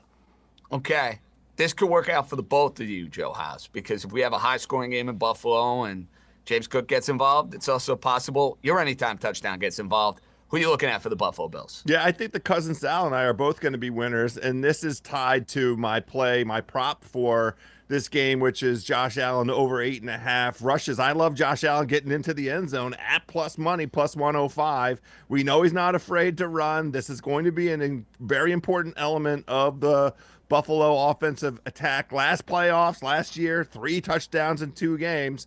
Another 12 rushing touchdowns over the course of this season, 65 rushing touchdowns through 7 seasons. That is the way to maximize your Josh Allen, and we need maximum Josh Allen for them against this Baltimore team today. Plus money on a touchdown, I will take that gladly. I like the sound of that. Last but not least, I'm going with one that to me is a little out of whack, and I think it's a little undervalued. That's Kyren Williams, the Notre Dame product, to go and score a touchdown for the Los Angeles Rams. Look, the Rams like to run the ball inside the 5-yard line. Kyren Williams has done nothing but score touchdowns all season long. I'm getting him at plus money to find pay dirt. Sign me up. I think he will score at least 1 touchdown in this game for the Los Angeles Rams. So we go with Isaiah Likely. We go with James Cook. We go with Josh Allen. We go with Kyren Williams. Those are our anytime touchdowns for Sunday. Now, gentlemen, we have 2 monstrous matchups this evening. We have a monstrous national championship game on Monday, and I'm sorry, Cousin Sal, will not be the Oregon Ducks. The Ohio State Buckeyes have kind of run amok. They're not going to reseed? They're not going. You don't think they'll reseed? There will be no reseed. No, there will be no rematch. Right. Instead, we are getting the Buckeyes laying a big number against a very spunky Notre Dame team that overcame a 10-point deficit against the Penn State Nittany Lions that won on a last-second field goal. Sal, Ohio State, Notre Dame, total in the mid-40s, spread at 8.5. How are you looking to play tomorrow night's championship game? Well, listen, I love Ohio State. I just think this is a bad matchup for Notre Dame. The problem is, JJ, you know how it gets with these games, all you guys, you got to find somebody who likes Notre Dame. Otherwise, you start getting scared. Like, everyone loves Ohio State. So I'm going to play it differently. I'm going to try to go over, not going to try, I'm going to do it, over 27.5 team total for Ohio State. Let me just read something. The line marks the 3rd highest spread in CFP national championship history. Georgia was 13.5 against TCU. Alabama 9 against Ohio State. In both cases, the favorite covered and won by 28 points or more. 9 of the 12 regular season games, they scored 28 or more. And Jeremiah Smith is a miracle at 19 years old. And by the way, if he's battled up like they've been doing, Emeka Egbuka, he's going to get the job done. Notre Dame likes to bully teams up front. It's not going to happen. They're undersized against Ohio State. They take advantage of turnovers. That's also not going to happen. Could be another defensive touchdown for Bulldog Jack Sawyer. Give me over 27.5 team points for Ohio State. I think that's big that it hasn't gone to 28. Well, you're having a hard time finding anybody who likes Notre Dame. Well, guess what, Sal? I like Notre Dame. I'm grabbing 8.5 points with Marcus Freeman, and I know it sounds certifiably insane, but Notre Dame has done nothing but cover since their game and their loss in week 2 to Northern Illinois. They have the look and the feel of a team of destiny. And I'm not saying they're going to win the game outright, but from everything I've seen out of Notre Dame this year, it leads me to believe this is going to be a contest. This is going to be a game. I know Ohio State has looked as dominant as can be, but Texas maybe exploited something, Raheem. And I think I may have some company on the Notre Dame Fighting Irish. You riding with me? Yeah, I'm riding with you. I mean, I'm not the biggest college football fan, but I think this is going to be a closer game than the market indicates. So I'm jumping on Notre Dame plus 8.5. And this line moved down, Raheem, right? There were 9.5s in the market. It's down to 8.5, even though you got everybody betting Ohio State. Yeah, I mean, you're seeing that reverse line movement. And I think, Texas probably should have covered last week. Had some tomfoolery on the 1-yard line. I think Notre Dame is more disciplined and they get it done. House, it does set up, though, for a juicy teaser leg, and I know you're taking advantage of it. Yeah, I understand the case that you guys are making, and I'm not willing to lay all those points with Ohio State, but taking them from 8.5 down to 2.5, and I have a nice opportunity to grab the Eagles and push them down to, a half point, or depending if it's a 7-point line, down to 1 in terms of the Eagles winning outright against the Rams. That's the way I'm going to play this thing. I think scheme-wise, Ohio State is going to be able to take advantage of the inability of Notre Dame to replicate that Texas defense. I don't think Notre Dame has that, but I do think it's going to be a close game, so I'm playing a teaser. What a football weekend. 2 games Sunday, 2 games on Saturday. We got a championship game on Monday night. It's just sad it's coming to an end. We got a half hour to play on YouTube. A lot more coming your way. We'll see what the boys have in store for an encore for OMG. Danny Heifetz still to come. It's the Ringer Sunday pregame with the Wise Guys. We're coming right back.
Welcome back to the Ringer Sunday pregame, backed by popular demand. The Wise Guys for the next half hour here on YouTube. Cousin Sal, Raheem Palmer, Joe House, who is still recovering from the glory of his Washington Commanders getting to the NFC title game for the first time since 1991.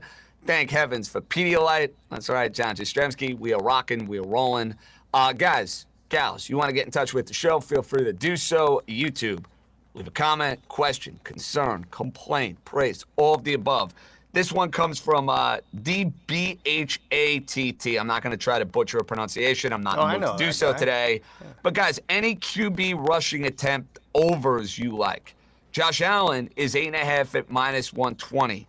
Is that something, Raheem, that we should correlate if you think the Buffalo Bills are going to win the game? Do you see that correlation or not necessarily? I don't think it's correlated because I think Josh Allen can do that and they can lose. So I think it's just something that Josh Allen is going to do in the postseason. I think it's something that pretty much any running quarterback is going to do. They're going to run and take advantage of their legs in opportunities where they can. So I think they're, like I said before, they're going to throw caution to the wind. So I do like the play, but it's definitely not correlated with a win. And I got to think, Sal, the books are going to start to wisen up on these quarterback rushing props, and they're going to start jacking these totals up. And I mentioned this with Kelsey. Kelsey, despite what you see in the regular season, they're going to have to start putting tax on Kelsey props, knowing, hey, number one, everybody's going to bet him. And number two, Patrick Mahomes does nothing but throw him the football. These quarterbacks run like crazy. I almost feel as if FanDuel is going to look at this now next week and in the Super Bowl. You want to take Lamar Jackson, you want to take Patrick Mahomes, you want to take Jalen Hurts rushing props, you're going to pay for it. Yeah, no doubt. You don't need the most advanced AI tool to figure out that these are what people are betting. Like you said, people aren't betting Josh Allen under rushing yards or under rushing attempts, or Jalen Hurts the same thing. So, yeah, they're going to jack it up for you, and just be prepared to pay if you want it that bad. I do like the Josh Allen thing, that said, but I agree with Raheem. That doesn't necessarily mean that the Bills win if he goes to 10 carries. Now, gentlemen, yesterday on our Saturday show, we went 4 for 4 with our OMG bets. Raheem, you had the commies adjusted at -3.5 for +600. Cash. House, you had the Lions team total rushing yards over 175. Cash. Sal, you had each team to score 1+ rushing touchdown in both divisional weekend Saturday games at +800. Cash. Last but not least, I took a shot with Zach Ertz to go and score a touchdown. He left the game. He came back. He scored a touchdown. We got that at +270. So we got to try and do it again. Cousin Sal, lead us off. What's your OMG bet? All right. These positive prop specials, they rely on positive things happening yardage-wise. And it's tough because I don't see a lot of scoring, a lot of big plays in that Rams-Eagles game. So I had a zig where the zag forced me to. I'm going to go Lamar Jackson, Josh Allen, and Riley Leonard, Notre Dame quarterback, to combine for 200+ yards at +380. Riley Leonard, let's see what he did. 80 against Georgia. He's had a couple 100-yard games, and we know that Allen and Jackson, we know what they're capable of. So I think 200. I think by Monday night, we're going to be in this, fellas. +380 for Leonard, Lamar, and Josh to get 200. That is a juicy way to get to +380, but I, for one, don't hate it. Okay, Joe House, you too are getting involved once again with Josh Allen. How are we getting involved with Josh Allen for like the 10th time on this show? Well, this is a Josh Allen, scheme kind of play, and it's the idea of him getting at 275 yards or more pays better than 2-1. And the concept here is that the Buffalo Bills scheme up Allen to be throwing the football down the field to take advantage of the Ravens' pass defense over the latter half of the season, a pass defense that became one of the very best in the NFL. But they do play this single high coverage. And the way to get at that single high coverage is for somebody, it has to be a quarterback like Josh Allen who can get the ball down the field, but his unscheduled, unscripted scramble, that creates some opportunity and additional time. And I think passing-wise is the best approach for Buffalo to be in this game. It could be a shootout kind of situation, so I like the idea of taking a shot at Josh Allen, 275 or more. All right. Yesterday, I took a shot with a tight end to go and score a touchdown. It worked out very well. If you look at that Washington-Detroit game, both tight ends ended up scoring touchdowns. I'm looking at Tyler Higbee, who has a chemistry and a rapport with Matthew Stafford. He's played in a lot of playoff games. And to me, this touchdown number is absolutely insane. It's a little under 5-1. I know he's not Kyron Williams. I know he's not Puka Nacua. I know he's not Cooper Kupp. but a tight end on a little play action, bing, bang, boom, score a touchdown, done, sold. Where do I sign? This is a great value play. Higbee, plus 480 to find pay dirt in maybe snowy Philadelphia. Raheem, before you give us your OMG bet, you got a weather forecast update for us in Philly. You want to share that insider intel? Yeah, just, it did start snowing in Philly. So, by the time that it's game time, you're probably going to see, a little bit of, I don't know if it's sticking yet, but I was going to say, that video you sent me looked like flurries, Raheem. I wouldn't be overreacting to that yet, Yeah, I don't want to overreact to it yet, but it definitely looked like flurries, but, we'll see if it starts to stick. But let's go with my OMG bet. This is a big oh my God bet because I'm going to bet the Buffalo Bills and the Baltimore Ravens to go to overtime at plus 1260. My model spit out a number. Ravens 27, Bills 27. We know about 7% of NFL games go to overtime. You got two good quarterbacks, two future Hall of Fame quarterbacks. I'm just rooting for something crazy to happen, and I think this could happen. So let's take a shot on this one. I absolutely love it. That is a full-fledged endorsement, Raheem Palmer. That's what you call going out with a bang on this particular Sunday. And a couple of years ago in the divisional round, we had an epic game between Josh Allen and Patrick Mahomes, the 13 seconds, Buffalo yucking it up. That game found its way to overtime. Raheem, I think I speak on behalf of all of us. We like the sound of this game finding its way to overtime. Maybe not if you're a Bill or a Raven fan. I don't know if you want that stress or that agita. I, for one, want to see that smoke. Before we say goodbye to Raheem, one name that has been mentioned, Justin Tucker. Remember, he was the greatest kicker in the world, and then he couldn't make a field goal. He really could factor into this and could factor into Raheem's bet for better or worse. So watch out for that. You know what? I would throw both kickers into this equation, Sal. Yes, Justin Tucker had his struggles throughout the regular season. Tyler Bass missed a field goal last year that would have sent the game to overtime between Kansas City and the Buffalo Bills. And I know he hit some long field goals during the regular season. Tyler Bass would not exactly be a kicker, Joe House, that I'd be putting in the circle of trust if I'm a Bills fan, especially considering Buffalo's had a little issues with wide right in the postseason. Well, special teams in general have been an issue for both of these teams, and there is crazily, I think Baltimore, even with its miscues this season, they have a tiny bit better special teams. But we saw yesterday in that Houston Chiefs game how important special teams will be. I do think it's right to pay attention to that and figure out if there's a way you want to play a prop on one of those kickers. Go ahead and do it. Unders might be the way to do it.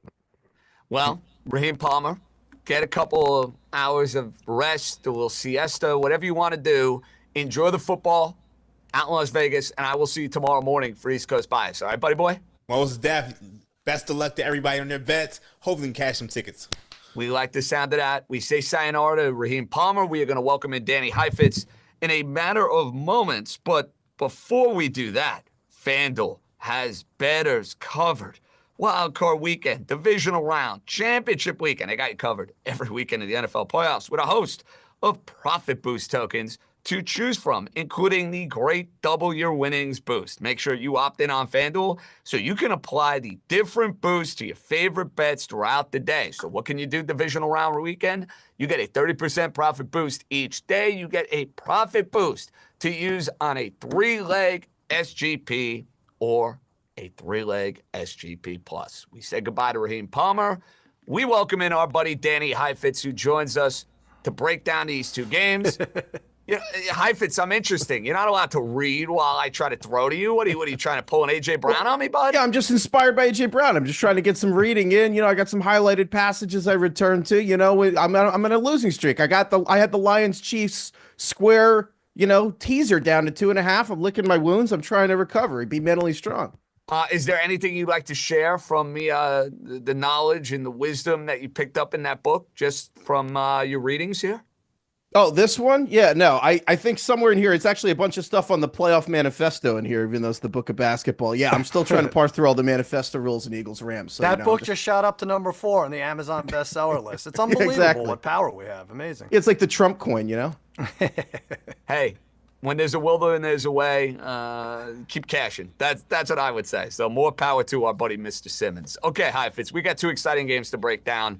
This game, in many ways, is the undercard. I think it has a chance to be a fantastic game. The Rams are spunky. Stafford, McVay, pedigree, toughness, playing for the city of Los Angeles. And then you have this well-oiled Philly team that is loaded with Barkley, with Brown, with Devontae Smith, and everything Fangio brings on defense. So it's your turn to give us a wise wager. Rams, Eagles, what are we thinking? I'm going Eagles given 6.5, and that makes me really sad because I'm a Giants fan who's now watching two potential division rivals make the NFC Championship game. So I'm not excited to report, although I'm much happier for Washington than the Eagles, for obviously. But I look at this game, and I actually think that sometimes the wild card round and the divisional round, it actually reminds me a lot of week 1 and week 2 versus like week 2, week 3, where you see some stuff, you get overconfident, and then you try to apply it, and you're like, it's not really how it works. And I look at this game, and I think that it's so easy to be like, oh, well, I'm getting Sean McVay, I'm getting Matt Stafford. They played so well last week. It's a lot of points, grab the points with the Rams. But, I mean, none of the factors that apply to how the Rams beat the Vikings last week, to me, really sing. And at the end of the day, I look at this Eagles-Rams game. The Eagles have such an overpowering advantage in the trenches on both sides of the ball. The center of the game out. The Rams won that game because in the center of the game, the Rams controlled the line of scrimmage on both sides of the ball. And the edges, they mitigated the advantages Minnesota had on the edges. This game's the opposite to me. Philadelphia has such a physical and speed advantage between Jalen Carter on defense, the Eagles' offensive line. I really don't feel good about what Sean McVay is going to be able to, like, quote unquote, solve about the things at the core on the field. Heifetz, how much stock do you put in the game that we saw in November? You put a lot of stock in that or not necessarily? Yeah, it's funny. I'm talking out of both sides of my mouth because I see that, on one hand, I have the Rams. I can't get it out of my head. They allowed 330 whatever rushing yards to the Eagles. Like, there's only a month and 2 months ago.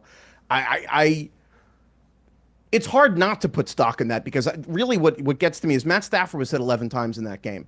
I mean, Matt Stafford only had been hit 11 times in another game like once in the last 2 or 3 years before that. And so I think that's really what it's about. There's a big difference between edge pressure and interior pressure. This is what happened with the Giants beating the Patriots in the Super Bowl a couple times. I think that the Rams did a really good job mitigating the Vikings' edge pressure last week, but Jalen Carter, frankly, is going to do like an Aaron Donald impression against the Rams this week. I'm serious. I wonder if the Rams brought Aaron Donald in as a scout team defender this week just to help them. I really was, because I think they really don't know how you're going to be able to simulate that kind of pressure. They do have Rob Havenstein in this game. Last time they played, it was Warren McClendon at tackle, but overall, that is a very difficult thing to scheme your way out of when Matt Stafford's getting someone kind of up the gullet at him on every play.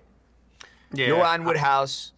I'm heads up with you guys in this game. And I understand the case that you're making for Philadelphia. They're a better team. They're a better roster across the board. There's something cooking with this Ram team, Heifetz. I'm telling you. I saw it last week. I saw it in their game against Buffalo down a stretch where they smoked that Buffalo defense. I just don't get the sense the Rams are going to go quietly into the night. We'll get to the Buffalo and the Baltimore game in a little bit, but we are heads up in this game. House and I am heads up with you. You're taking the Eagles. I'm taking the Rams. Now, from a player prop, I think I'm going to like this because you're looking at the Rams running back to get involved. Yeah, I mean, I have a weird thing. It's too bad Raheem bounced because I actually wanted to run by his numbers here. So I have Kyron Williams over 76.5 rushing yards, which is actually an uncorrelated same-game parlay. So you actually get really good odds on it. Obviously, if I want to say Saquon's going to have a bunch of rushing yards and the Eagles win, you don't get as good odds. But I actually think this is the strange game where the Rams are going to be able to move the ball on the ground, and I actually do think the Eagles still cover, which if you same-game parlay those, I believe it's almost 3.5 to 1. But basically, I think the Rams' path to victory is actually going to be about the Eagles linebackers. You got Oren Burks is going to be an inside linebacker in the Eagles. He's actually the guy that when he came on the field, he kind of swung the Super Bowl when Dre Greenlaw tore his Achilles, just running on the field. The whole game became about Patrick Mahomes finding Oren Burks and pass coverage and run defense. And then you also have Jeremiah Trotter Jr., which, no offense, not Jeremiah Trotter Sr. So I think that the Rams. How long have we been talking about the Rams being an 11 personnel, 3 wide receivers, Sean McVay? It's like the defining principle.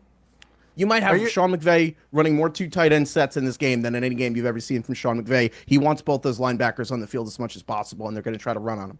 Wait a minute, you're saying Jeremiah Trotter Jr. is not Jeremiah Trotter Sr.? Did Schefter report this yet, or are we breaking news? This is craziness. This is very exciting. You never know until Schefter reports it. That's a good point. I will say, sure. But I don't know. A lot of these player props for this game, because I'm not expecting a lot of points, so I'm not going to go with too many that expect positive results. I'll bet Hurts to score a touchdown and everything. But how do you feel about the fact that my Cowboys, your Giants, were in the best division this year, right? I mean, I feel like we have to redo the power rankings now because Washington and Philly, unfortunately, looks like it's going to be the NFC Championship. I think that's a really good point, Sal, because, we heard all this stuff about how the NFC North might be the best division of football. And they're all in Cancun. But if you think about it, next season, it seems like the Giants and Cowboys have a 50-50 shot to make the NFC Championship game. That's right. Exactly. Better than that, I think. The committee has to really factor in next year the schedule toughness that the Giants and Cowboys face. Yeah, well, Cowboys were one play away from sweeping Washington. So no matter how far Washington goes, Joe House has to live with that, and so he has to temper his excitement for sure. I mean, you did almost get Marcus Mariota. Congratulations. He did pull it out at the end. But I'm feeling a special kinship with my guy, Danny Heifetz, because he wrote a magnum opus about the reawakening of this Washington football franchise here in the nation's capital. And he was kind enough to chat with me for a little bit. And, my hyperbole probably didn't go far enough in terms of Jaden Daniels. I am going to go off script here for a second. I want to ask you this. This has been a fun thing that we've been doing on our East Coast Bias program on Monday, the podcast. In terms of quarterbacks in the NFC, sit down and think about the quarterbacks that are available in the NFC. Where would you put Jaden Daniels at this moment? I don't think it's hyperbole to say he's number one. He's number one? He's number one. And if you think it's by this metric, you have one drive and you need to win a football game. The answer is it's Mahomes, Josh Allen, Lamar, whatever order you want to put those guys in. I'll give Joe Burrow. Jaden Daniels is fifth. All those guys are Jaden Daniels. I mean, leaping past Justin Herbert, who's still in the AFC. It's not Jalen Hurts. Honestly, the only other guy is going to be Matt Stafford. But frankly, well, I was going to say Heifetz in the NFC, and I'm not talking about the next 5 years or the next 10 years. And I said this when we did our postseason show, kind of looking ahead at these matchups. Matt Stafford is the best NFC quarterback. The pedigree, the Super Bowl, the ability to make any throw, the attitude that he brings. I stand by that, but Jaden Daniels, I mean, who wouldn't want this guy on their team? And you come at this from a perspective of your Giants were oh so close to getting him. Brian Dable is documented on Hard Knocks saying he wanted him. You could tell he was gushing over the guy. And yet, now Heifetz, he's stuck in your division for the next decade. Dude, don't let people, even people like me, don't let people say tanking doesn't work because the Washington traded all the good players away, went 0-8 down the deadline, and meanwhile the Giants beat Washington twice, and they could have had Jaden Daniels, and now they don't. But no, and I understand what you're saying about Stafford. I think that's relevant for today's game too. I think that it's when you say pedigree though, it's important. Remember the first 10 years of Stafford's career, people said this guy couldn't win. This guy couldn't win playoff games, and it's like one good postseason run changes things. Jaden Daniels doing all this as a rookie. I know it was yesterday. We don't have to belabor the point, but I can't. There is not enough hyperbole. This is the best rookie season we've ever seen. Frankly, I think you can go beyond football. It's probably the best rookie season a player's had in a major sport, probably since like Magic Johnson. I mean, there's no real precedent for a player might have doing something this. to say about that, Heifetz. Don't forget about Derek Jeter. There you go. So we'll see. But we'll see if Daniels is playing in the Super Bowl the way Derek Jeter was playing in the World Series against the Ravens in '96. But I will say, out of the rookie quarterbacks and playoff success, I don't remember having this much confidence in any of them. And we went over the three, I think, that made it to the championship game. The poise, all right, blitz zero all day long on him, doesn't matter. He's not gonna flinch at all. I don't remember seeing that with any of these guys. Even no, that's a great point because Heifetz, you think about Flacco, rookie. It felt like that Baltimore defensive running game was carrying him. Pittsburgh, Roethlisberger, he ends up having a Hall of Fame career, but when they were 15-1, it was Jerome Bettis, it was the defense, it was Bill Cowher, and Mark Sanchez, of course, with the New York Jets. It was Rex Ryan's defense, it was ground and pound, the great running game, the great offensive line. This is the Jaden Daniels show. That, to me, is the difference between he and these other rookie quarterbacks. Before we get to this next game, which is super juicy, Detroit, they had it all set up, dude. They're the 1 seed. They got home field advantage throughout. Now, all of a sudden, they're going to lose both coordinators. Johnson and Glenn are going to get jobs. Eventually, they're going to have to start paying some guys. Heifetz, I got to wonder, did Detroit miss their window here? I know they're going to be a good team next year. I'm not saying they're not going to win 10, 11 games. I don't think they'll have a better chance to go and get themselves to a Super Bowl. I don't. This was their best chance. I actually would like to take a moment to. I actually think this is all Tom Brady's fault because I think Tom Brady made perhaps the announcer personally interviewing Aaron Glenn and Ben Johnson all week. Maybe that really detracted from Detroit's ability to game plan because it's frustrating. In one way, Detroit died as they lived, right? Like you look at this Lions team. And they're like, all right, well, they went down with trick plays, and one trick play too many, right? Like a little too high, high on the supply of Jameson Williams throwing a football. But then the defense, it's like they were like, we're going to make Jen Daniels do this thing that it sounds good against the rookie quarterback. You're like, Jen Daniels has beat blitzers and man coverage, taking shots down the sideline the whole season. Cliff Kingsbury turned that thing to a Big 12 game. Teams that injured, generally speaking, they don't make the Super Bowl when you have 12 of your top 22 defenders are hurt. But no, yeah, it's hard not to think that this was the best shot Detroit's going to ever have. So it's too bad for them. Bummer, but bottom line, take care of the football. Take care of the football, and you might be talking about a different game and a different outcome. Okay, we go from game 1 of the divisional round to game 2. It's as juicy as it gets, Heifetz. The narratives are through the roof. It's Josh Allen at home. It's Lamar Jackson and Derrick Henry. It's Baltimore as a road favorite going into this game, and you had an opportunity to see the Ravens last week demolish and destroy the Pittsburgh Steelers. As you can tell there, Heifetz, a lot of division on this game. House and I are rolling with the Ravens. Cousin Sal is taking the Buffalo Bills. I will let you get involved. It's the game of the day. It might be the game of the postseason. Buffalo, Baltimore, Allen, Jackson. Who you got? I'm taking the Bills getting 1.5. I'm taking the Bills getting points on principle. I can't bet against it. And to tell you the truth, everything in my head says I should take the Ravens. It's like, rewatching that game from week 4 where they yeah, no. Well, that game doesn't matter because it was so long. The Rams-Eagles one, that one mattered. That was November. But frankly, this all feels a little too easy. Like, you're like, oh, well, the Ravens won by 25 points in Baltimore, so now it's like they got to win by 23.5 in Buffalo. And it's easy to say, yeah. I agree with what Raheem said earlier, where it's like the Bills' run defense probably the worst unit on the field, and the Ravens' rushing offense is probably the best unit on the field.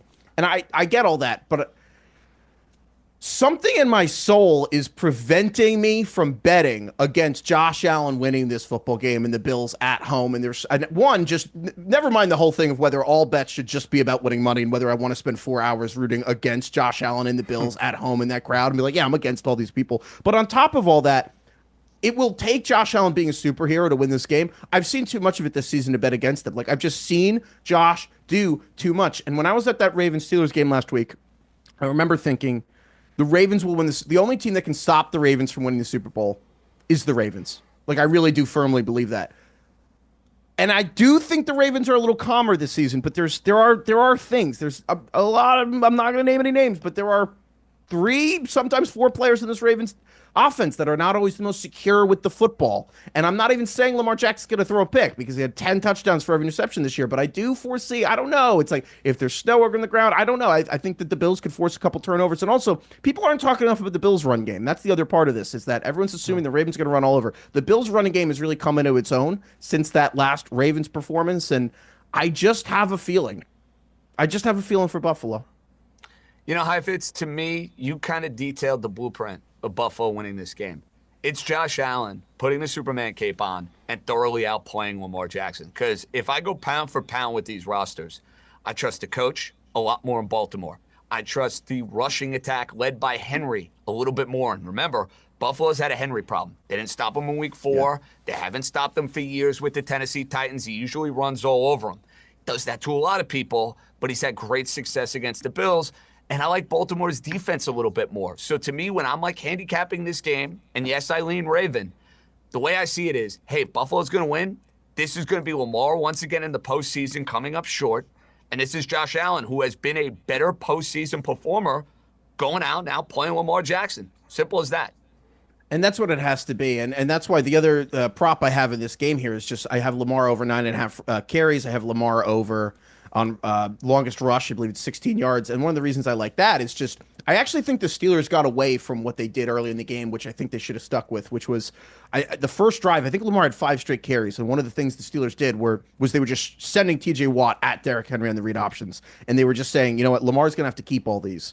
And I know that in theory that sounds pretty dumb. Be like, oh, let's make sure the ball's in Lamar Jackson's hands, the 3-time MVP. But really what you're saying is Lamar Jackson's going to have to be tackled in this game. It is so hard to hit Lamar Jackson as a passer that when you force him to keep the ball in these read options and it's cold, you got to just hit him. There was one moment earlier in that game where Lamar kind of got sandwiched between Cam Hayward and Alex Highsmith. And I was like, if you can do that 3 or 4 times, like, you got to make him uncomfortable. And I think the Bills do that today. I think the Bills are going to basically say, Derrick Henry's not running on us. We're going to try to hit Lamar on all these read options or take it out of the game, because I don't think the Ravens want Lamar to get hit. And I think it's going to have to be an accumulation of physical punishment that eventually changes his clock in his head by the fourth quarter. It's just so much harder to change his clock because he's so calm in the pocket. But I do think that's what Buffalo's going to have to do. So Lamar's going to have his opportunities. I like him over 16 rushing yards, and I do think he gets the double-digit carries. As you guys were saying, the rushing things for playoff, it almost is like NBA and playoffs with defense, where it's just everything's different in the playoffs the way things are done.